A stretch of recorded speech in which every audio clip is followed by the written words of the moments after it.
The Italian Wine Podcast is the community-driven platform for Italian wine geeks around the world. Support the show by donating at ItalianWinepodcast.com. Donate €5 or more and we'll send you a copy of our latest book, My Italian Grape Geek Journal, absolutely free. To get your free copy of My Italian Grape Geek Journal, click Support Us at ItalianWinepodcast.com or wherever you get your pods.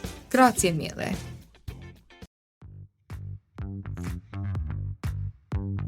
Welcome to this special Italian Wine Podcast broadcast. This episode is a recording off Clubhouse, the popular drop-in audio chat. This Clubhouse session was taken from the Wine Business Club and Italian Wine Club. Listen in as wine lovers and experts alike engage in some great conversation on a range of topics in wine. If you enjoy listening, please consider donating through ItalianWinepodcast.com. Any amount helps cover equipment, production, and publication costs. And remember to subscribe and rate our show wherever you tune in.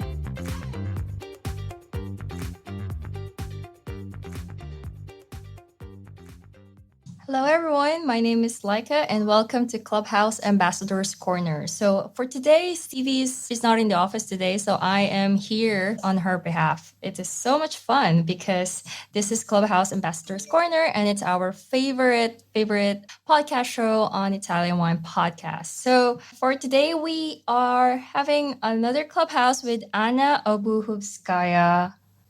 I'm so excited because I will be seeing Anna tomorrow at the Via Gita Scolastica in Etna. And so, yes, so that's it. And so for today, she will be interviewing Alessandra Tessari.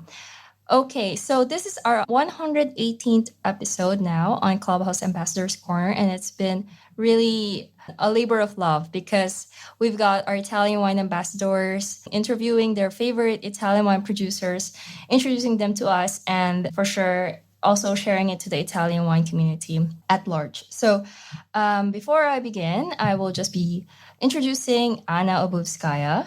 So she has obtained 14 years of expertise in wine retail, marketing and sales, worked in a number of bigger companies and independent projects, found the Italian Wine Tasting Club. In 2023, she became an Italian wine ambassador. Driven by passion for European wines, she moved from Saint Petersburg in Russia to the charming Slovenia. Currently, she's holding a position of a portfolio development and sales expert at Dobro Vino, a wine importing company in Ljubljana. So, how are you today, Anna? Oh, good, doing good. I'm also excited to be going to Taormina Gourmet tomorrow. I'm starting tomorrow, so we'll see other ambassadors, and it looks like a great program, tastings and some visits to the wineries. So I guess some of the listeners of Clubhouse already attended. So you guys know how it feels. I don't yet. Yes, right now we've got Kevin, Slawek, Valentina, Yegas, Elena. They're here. And so thank you so much for always listening to Clubhouse Ambassadors Corner. We are recording the session, so it will go to everywhere around the world. Yes, so going back to the Via Gita Scolastica, it's something that is, I guess, it's also my first time. It's really an exciting thing for Taormina, right? But today, the star of the show is Alessandra. So tell us, why did you select Alessandra Tessari as your favorite producer? Well, I truly believe that the world of wine is all about people, actually, So Alessandra is a young and bright person that I enjoyed having wine conversation with. I would like you all to have this joy as well. Okay, so and then what are the learning objectives that we should be expecting from this interview? Well, we usually have at the Clubhouse and the Italian Wine Podcast, we usually have producers. They tell about the state, they tell about the region and all. But this case is a bit different because I invited Alessandra actually to speak. She's a young professional and she grew up in Soave area and being an ambassador of it, actually. So I invited her for this interview so we could see a bit different perspective of Soave area with her eyes, and just see this region from the eyes of a person who grew up there, because we come to the area and we enjoy being a visitor. These are the places that we read about in the books, we learn in lectures and seminars, and we come, we're so excited. So today we will see a bit different perspective of the region from the person who actually lives there. Yeah, I look forward to also listening to Alessandra's perspective as somebody from the area. So, last question is, how did you discover the wines of Cantina di Monteforte? Well, it's actually an intriguing story. I spotted out the wines of Cantina di Monteforte when I was judging at 5-star Wines Professional panel in March of this year. I just spotted out some interesting Soave that I happened to taste. I looked at the results that were published, and it was listed Cantina di Monteforte. So I came to meet them during Vinitaly at their stand. And that's how I met Alessandra first time. And it seemed like we clicked together very good as we both share passion for Soave wines. And later I came to visit the cantina. I must say that it's a very curious case when one producer, it's a cooperative, it's one producer who makes different UGAs of Soave Classico. Usually a producer makes 1, 2, maximum 3, but Cantina di Monteforte makes at least 4, I think, along with the other labels. So this is a very interesting case, and I think we will touch this as well, how they manage to do that actually. And as I know, Alexandra is a big fan of this classification of UGAs. She will also explain why.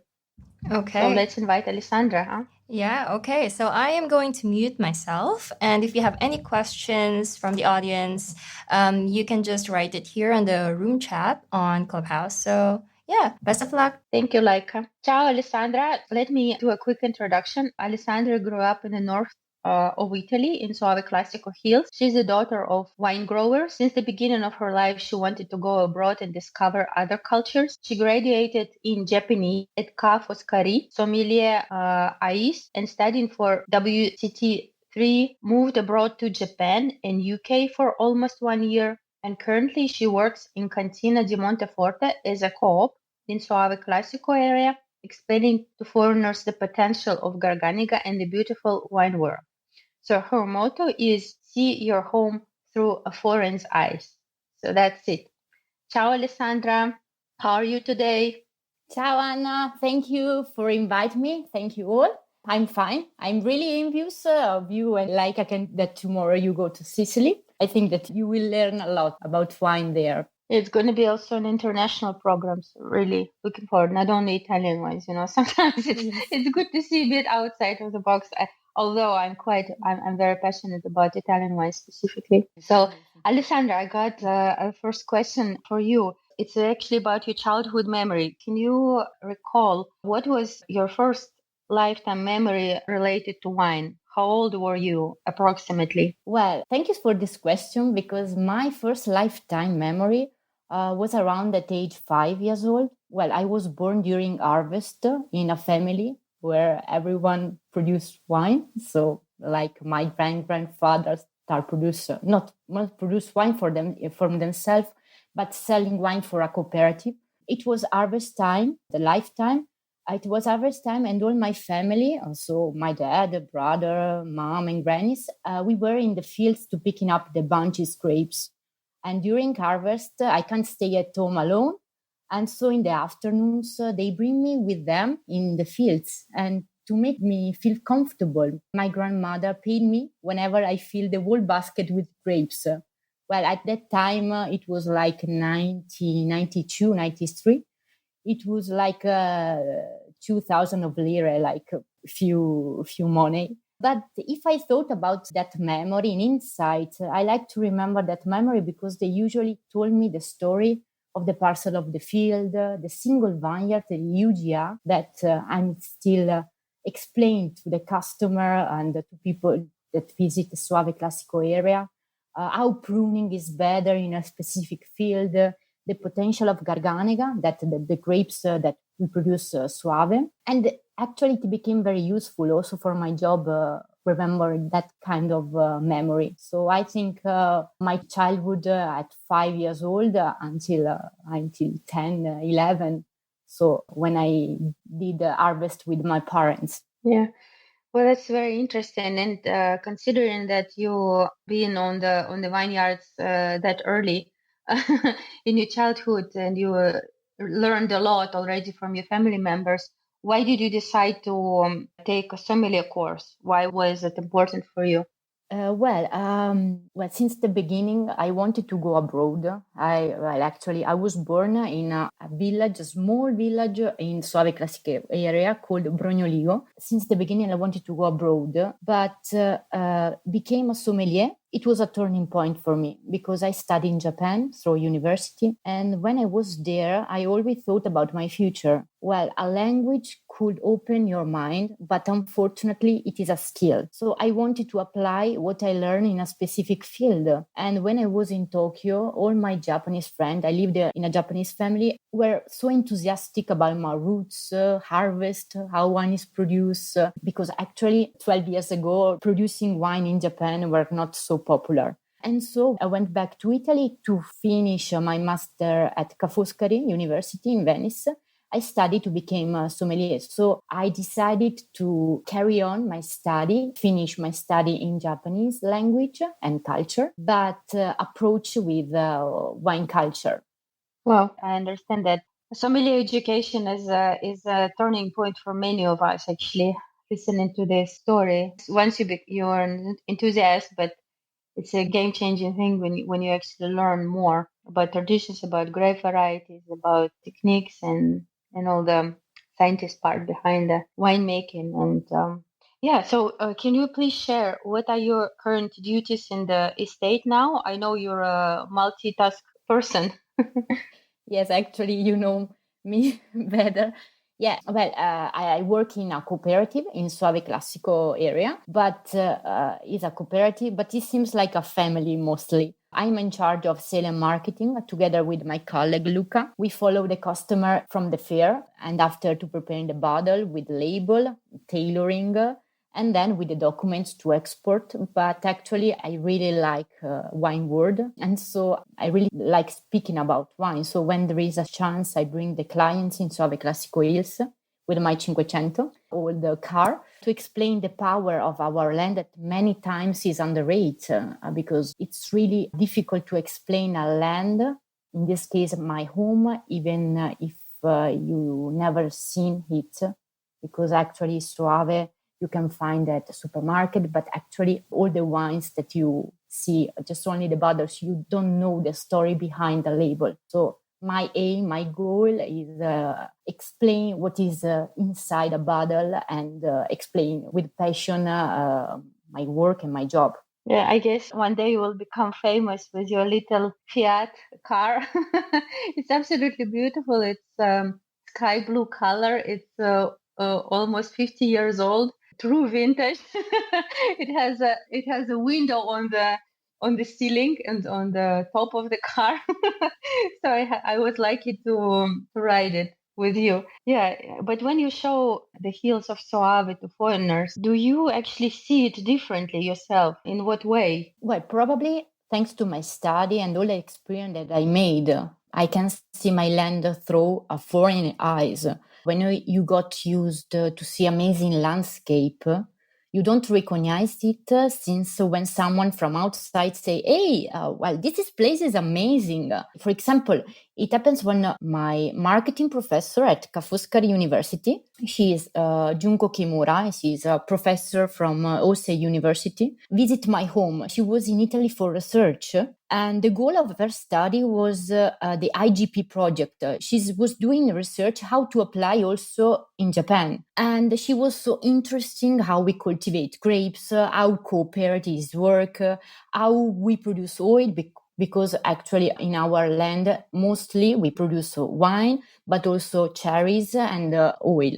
And in that point, I understood that even if for us it's normal, for someone from abroad, it's different. And so I changed my point of view. I start to explain usual things from a different perspective way. I think that the point that I explain to customer what my land it is.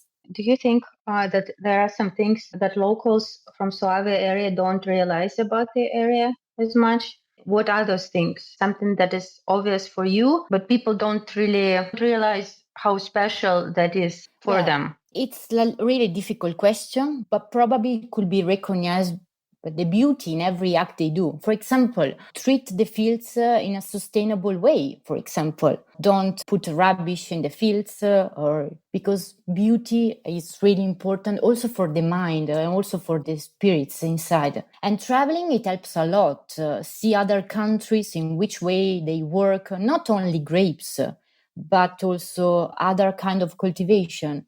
I think that better ideas comes when your mind are in a relaxed mood and also come from other fields. I would like that more synergy between wine producer and probably go abroad and see other grape variety and other winery from abroad to see how they works and go back and apply in our land. I think it's a very Japanese way you put the answer. So it's really all about beauty.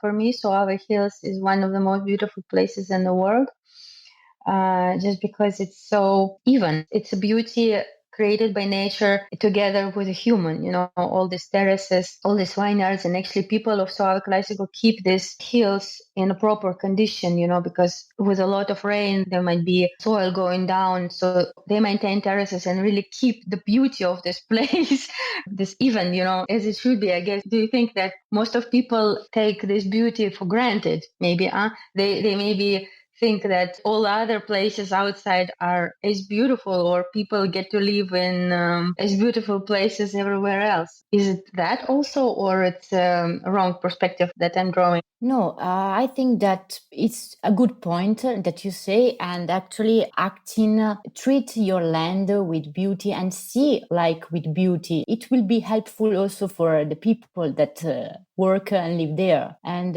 you don't get bored after this landscape.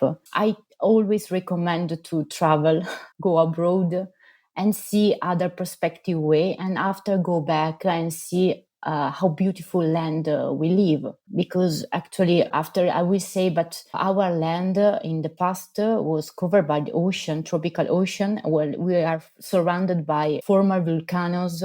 And it's amazing because we cultivate grapes in the former volcanoes. It's quite amazing. But if you got used to these things, you don't recognize it. If you go abroad, you can see other reality. And after you back, you understand this kind of land is such a gem.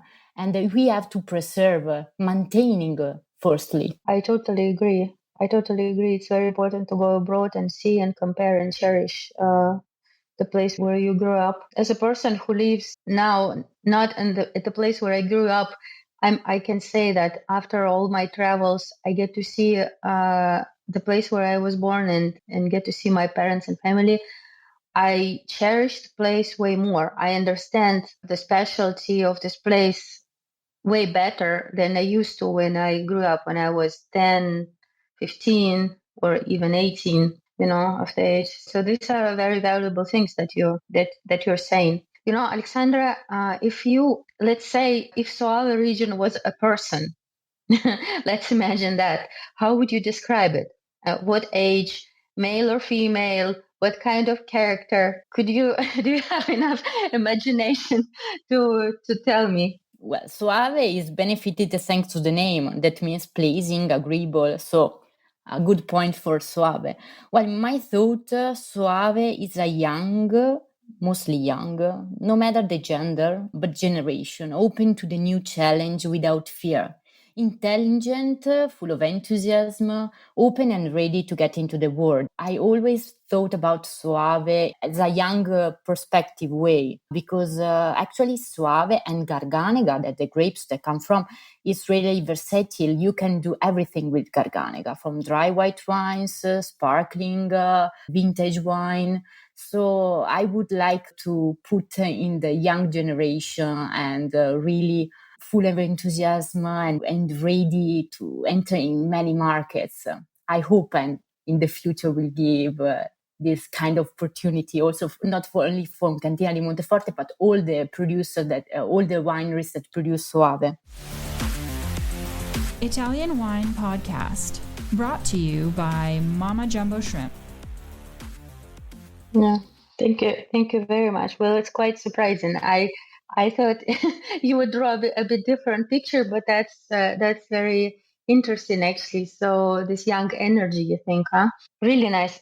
Considering the wine scene, considering the style of modern Slavic classical wines, I would agree, actually, because these wines are just showing their full potential yet. I think they still very underestimated. They still will show their best at the wine scene, definitely.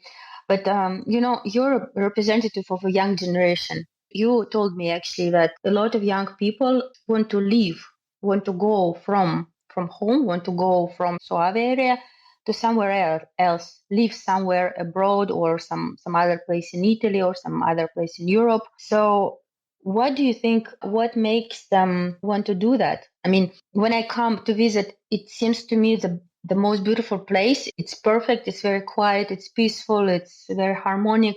But you live there all the time, and you definitely have a different approach. You have different perspective. What makes young people want to leave? Well, it depends what are you looking for. It's not easy to live in the countryside, but in all Italy, I think. For many reasons, there are pros and cons. Pros is the peaceful, is the landscape. For me, for example, when I was in Japan, is the light of the sun that in summer lasts until 9 p.m. In Japan, at 4 p.m., it's already dark. Cons, if you want to do something not related with agriculture, you have to move away. For example, during COVID, it was really struggle for me. And so that's why, I became a beekeeper because I worked a lot during COVID in Cantina di Monteforte, and I can't move. And I'm a curious person. I usually go abroad to visit my friend, to discover new cities and new culture. But actually, during COVID, I can't. So I became a beekeeper to concentrate my energy. So I think that my grandma usually said that roots for a person are important, but we aren't trees. So it depends. There are many steps of the life.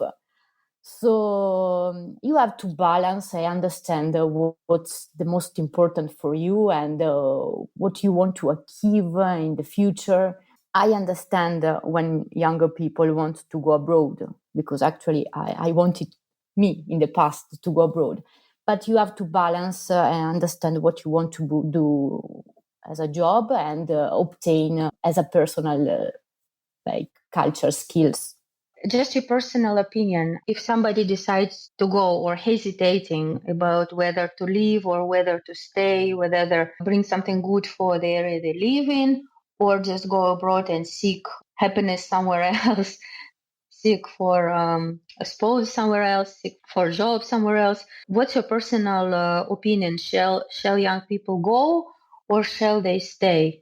Or shall they go? Of course, yes, because but for personal things, they need to discover the world or the other culture or other people, and after they can go back and they give the contribute, of course, of our land. If you stay the same place for all the time, you can't understand the beauty because you got used to this landscape. If you go abroad, if you met other culture, other people, you understood the power of this land, but not only in Soave Classical area, but in all over the world. So that's why I usually say to go abroad, to make many experience, and after, if they want, go back and contribute to Italy, I mean, to the homeland, to increase the value also, to give the contribute to increase them. I would agree with this perspective. Maybe because I did that myself when I was a young person. I also moved to see the world and to not the whole world, but some parts of it, of course. But I also wanted to see something else and just enrich my life with other perspectives. Let's go back to the wine, to Soave, to beautiful Soave. What do you think are the most specific traits of Soave classical area, and what influences the style the most? I mean, you're the right person to ask because you know the area so much and you show it to other people, to tourists. What is your answer to this? What are the specific traits? Well, firstly, I say that you are young, you are still young, and you go You come from Russia and you live in Slovenia, so you contribute to the place where you live. So, we are on the same point of view. So that's why probably we understood each other about what we are doing. About Soave, mostly that I like to speak about wine. Well, if I think about Soave Classico, when you speak about Soave Classico, we speak about the historical hills of Soave, so mostly Soave Municipality and Monteforte d'Alpone. If I have to speak about Soave Classico, probably in 2 words, basaltic stone and Garganega. Well, imagine that 50 millions of years ago, our area was covered by tropical ocean and volcanoes underground.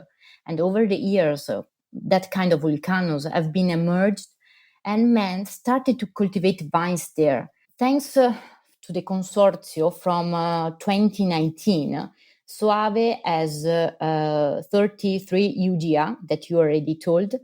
It's like a geographical mention, single vineyards. As a Cantina di Monteforte, we have the chance to vinificate 4 of them. And it's really interesting because we can see the potential of terroir in the glass of wine. For example, I'm really related to Castellaro because actually my parents have had a parcel of field there. Castellaro was a former volcanoes, so basaltic soil mixed with iron, really impressive the color of the soil. And the shape of Castellaro is really kawaii, it's really cute in a Japanese way.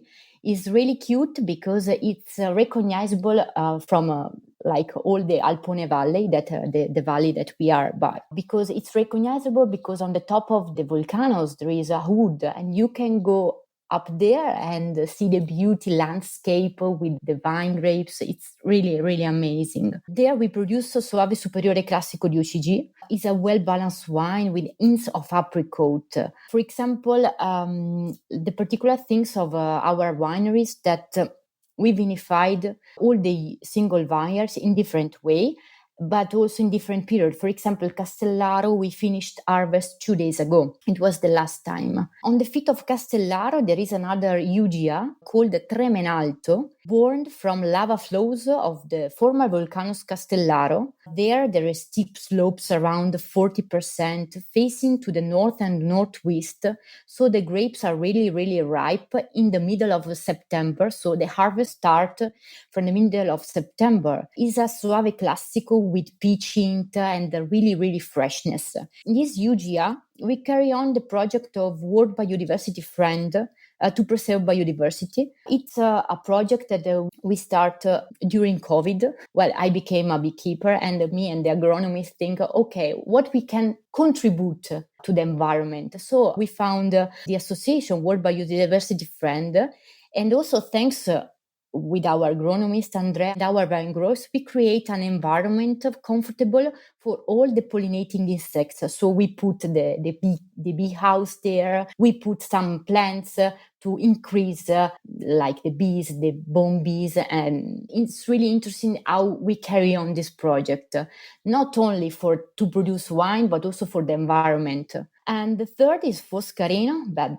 probably the well-known UGA, single vineyard in Soave Classico, thanks to other private wineries that they made a really good job to explain the potential of this terroir. Foscarino is surrounded by woods, and it's really helpful that woods for the ventilation and to have healthy bunches and a good wine for longevity. That's why our Foscarino stay in the wood barrel for at least 1 year. Because Garganega, the mother grapes of Soave, is really versatile and give her the best in the ears, expressing the noise, stony scent, and it's really incredible and really creamy in the ears. So Soave can be easy drinkable. I like to say that Soave Classico, for example, now we are selling 2022. It's really easy drinkable wine, but also there are many facets of Soave. For example, our Foscarino is 2021 amazing wine that you can see the potential of Garganega in the ears. And the last but not least, because I like so much, Monte Grande is another Soave Classico Superiore di UCG. That particular basaltic tough soil gives some citrus note, that totally different, for example, for Castellaro, that is the same Soave Classico Superiore, like appellation, but totally different. It's really interesting how a parcel of fields vinificated in different period and in different style we can make different and specific feature of a kind of wine. Thank you. That's very interesting. Yeah, the area is so versatile, and so indeed, wines from different UJs are having a very different character. It's always curious to explore other labels, other UJs, compare them with each other. Just as you described, some have more, some wines have more minerality, some are more ripe. Also, depending on the temperature, depending on exposure, the soils are very fertile. So on the top of the hill, sometimes if there's a forest, it looks really like a jungle. You took me once to that. What was that? UJ, remind me, was it Castellare? Yes, right, Castellaro, yes. Castellaro. Yeah, so it really, on the top of the hill, there is a small piece of forest, but it's so wild, as if we are on somewhere in Amazon region, all these plants from above, from the ground. It's really a lot of plants in one square meter, I can say. Very, very surprising to find it in Italy, on the hills of Veneto region, in the Soave Hills. Quite surprising. And it's strange because if you see that many years ago it was a volcanoes that actually, if you think about volcanic soils, you think about Etna, you think about Stromboli, but actually they are active volcanoes.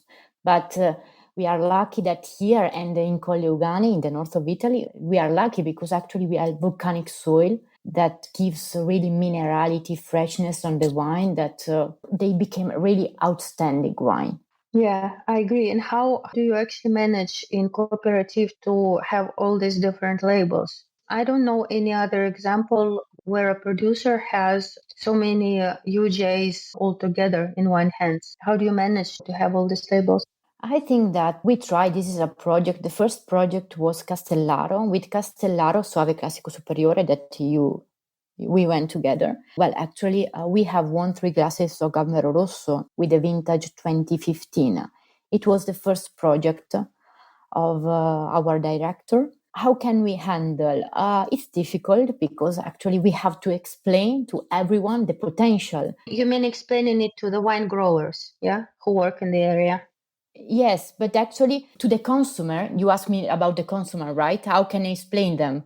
Both sides, actually. Both sides is interesting. You have to explain to wine growers to actually stick to the... Yes, no? but the vine growers, yes, because they selling us the grapes. So, for example, in Castellaro, we have 6 vine growers that have the fields. So, for example, we started 10 days ago the harvest. We know that only 10 this kind of vine growers can give us the grapes to vinify Castellaro. And there is specific tanks. So, we try to preserve the terroir and the grapes. We divide the mass, the liquid, to understand the potential. And after we understood in the years that Castellaro has a specific features, such as Tremenalto, Montegrande 2, and Foscarino. So it's difficult to explain to the consumer, but it's not too much difficult when they taste, because they are different. I thought they come from Soave Classico area. So everything depends from the soil that come from. Because if you go to Castellaro, you can see basaltic stone with iron. Tremenalto is tough, like Montegrande. Foscarino, for example, is a mixed soil, but thanks to the air, the ventilation of the wood, totally different kind of wine. So it's more difficult to explain. When you taste the wine, you understand that totally different wine. I mean, totally. The fil rouge, there is, of course, the fil rouge of Garganega. But from the different soil, we can make a different kind of wine. And this is pretty amazing. And I think that is the potential of Garganega. Because, for example, Tremenalto is 2022. Foscarino is 2021. Depends on the vintage that we are selling for. So it's most difficult to explain that when you taste, you understood that, yes, this is Tremenalto and specific features of that kind of parcel of land.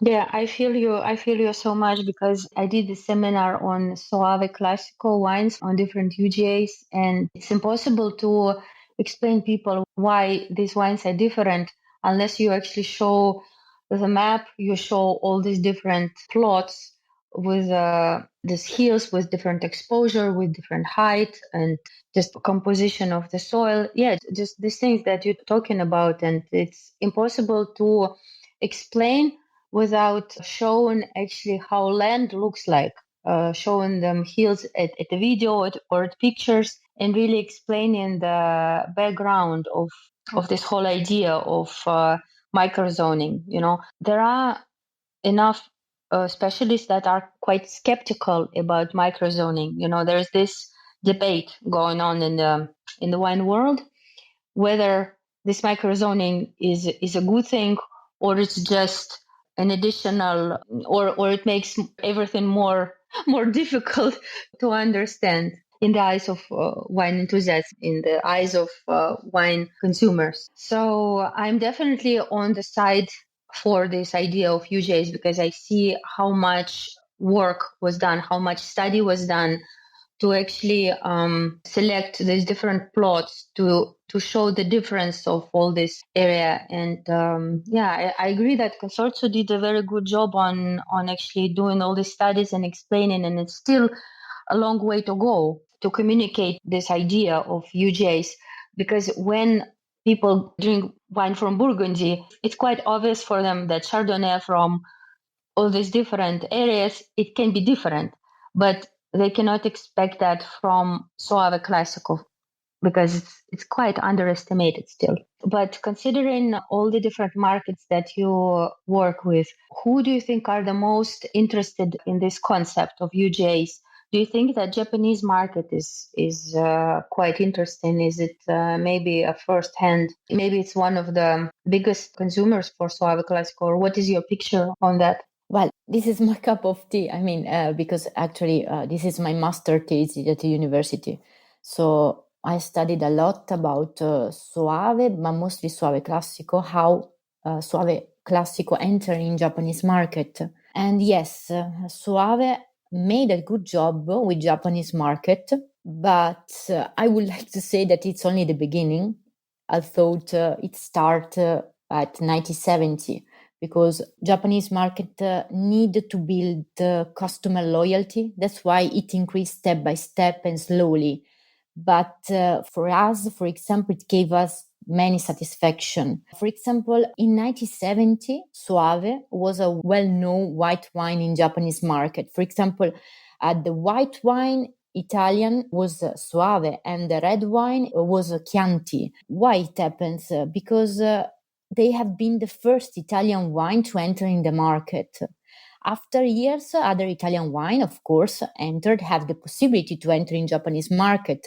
But Soave is still be recognizable in Japanese consumers' eyes. It's difficult to explain to Japanese market the UGA, the single vineyards, the plots. Like they have to visit us and we explain. They are really interested in how we work in the vineyards. They are really curious. And for us, it's really, really a good challenge. And for us, it's really satisfactory things because they are really happy to know how we manage the wine and also the grapes. Consortio, for example, made a good job with the UGA, but also with the many campaigns that made in Japanese market to stimulate the selling of Soave there. For example, for Cantina di Monteforte, Japan is the second export country. We actually work very good with them. For example, I have been in Japan for a job 2 months ago to join an event in Fukuoka.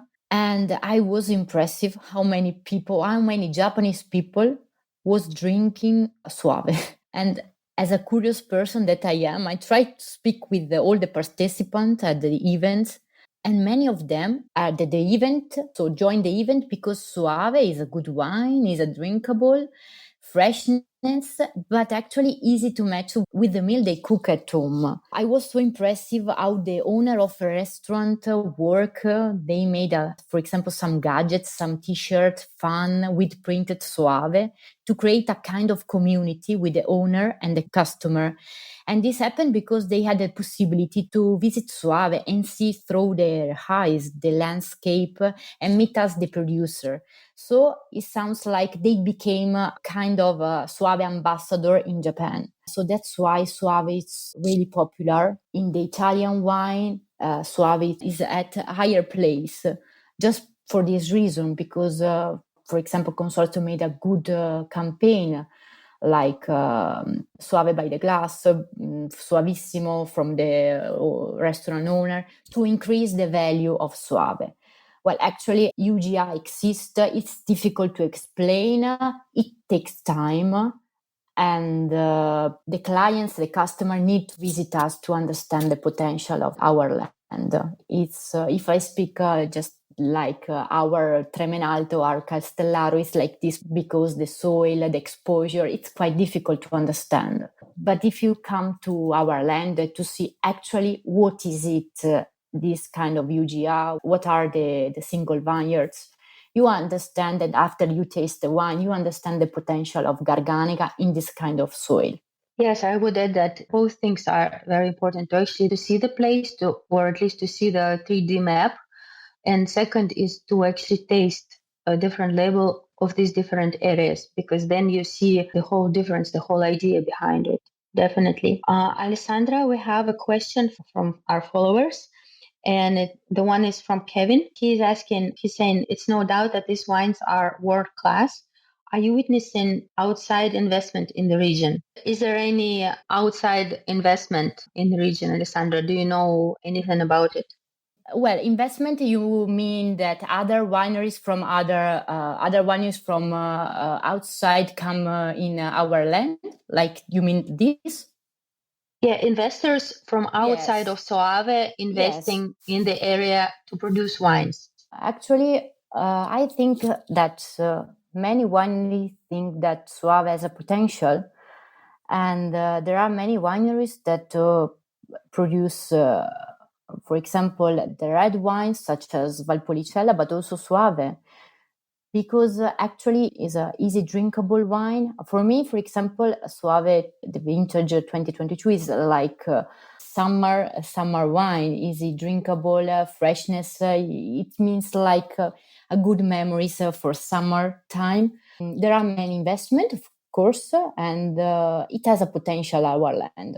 Of course, we are in the border between Valpolicella and Prosecco, and so it's quite hard for us to survive. But actually, I think that with the UGR, we have the potential, and we have to explain to others what our soil it is and our potential we have. Actually, Garganega is amazing grapes, versatile, that you can do everything with this, from sparkling wine. For example, in Japan, it's really popular Soave Spumante, that actually in Italy, not really popular. So you can do everything with Garganega, and so other wineries from other land see a potential. Thank you so much, Alessandra. It turned out to be a very interesting conversation, all in all, discussing Soave UGA, Soave area, Soave styles of wine, and also you being an ambassador and a person who actually grew up in this area. You showed a very interesting picture of Soave classical wines in the region. So thank you so very much. I'm returning the floor to Laika. Thank you, everybody, for listening. Thank you so much for inviting me, and I hope you enjoy the conversation. And if you have time, if you have a chance, visit our land and taste not only our Cantina di Monteforte wines, but all the producers that produce Soave Classico wine. Okay, so thank you so much for the time, and thanks a lot also for our ambassadors who dropped in to listen in. I wanted to ask one last question. How can our ambassadors reach you, if, for example, to visit you? Yes, you can visit in the winery. You can visit Cantina di Monteforte, and we start to invest in enoturism. to force a customer to visit us and understand the potential, of course.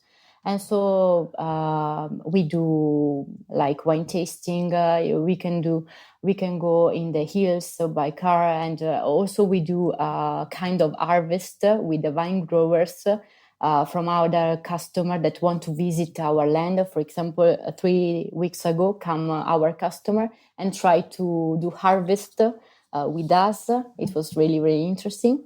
And so if you want to visit us, please feel free to ask me or write me. Okay, thanks a lot, Alessandra. Before I close the room, I would like to also mention that if you guys want to host Clubhouse Ambassadors Corner in the near future, you can write us at info@italianwinepodcast.com. All right, so that's it, guys. And thanks. Bye, everyone. Listen to the Italian Wine Podcast wherever you get your podcasts. We're on SoundCloud, Apple Podcasts, Spotify, Himalaya FM, and more. Don't forget to subscribe and rate the show. If you enjoy listening, please consider donating through italianwinepodcast.com. Any amount helps cover equipment, production, and publication costs. Until next time, cin cin.